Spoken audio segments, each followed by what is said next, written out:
কাজে আজকে দেশে কোথায় সরকার, কার কাছে আমি বিচার চাইব?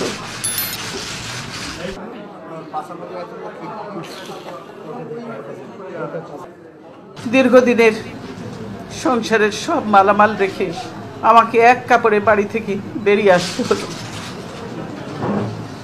বের করে দেওয়া হলো। আজকে যেভাবে আমাকে অপমান করা হয়েছে, ঘরের দরজা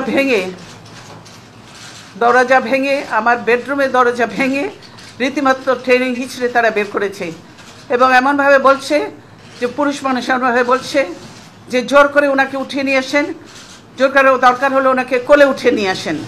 এরকমভাবে একটা সরকারের এই আচরণ। ওনারা ধাক্কা দিয়ে আমাকে গাড়িতে উঠিয়েছেন।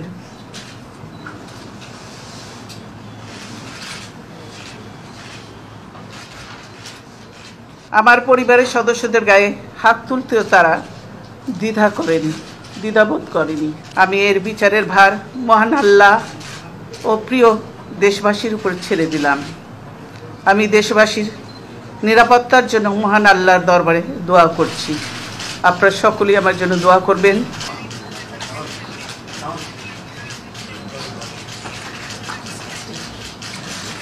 যে অবস্থা করেছে, সারাদিন আমি মানুষটা কিছু খেতে পর্যন্ত পারিনি, আমার বাড়ির লোকজনকে কিছু খেতে পর্যন্ত দেয়নি।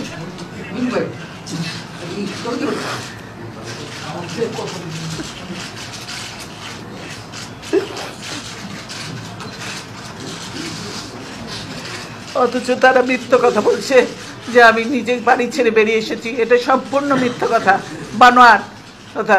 তারা জবরদস্তি ধাক্কা মেরে আমাকে বাড়ি থেকে বের করেছে।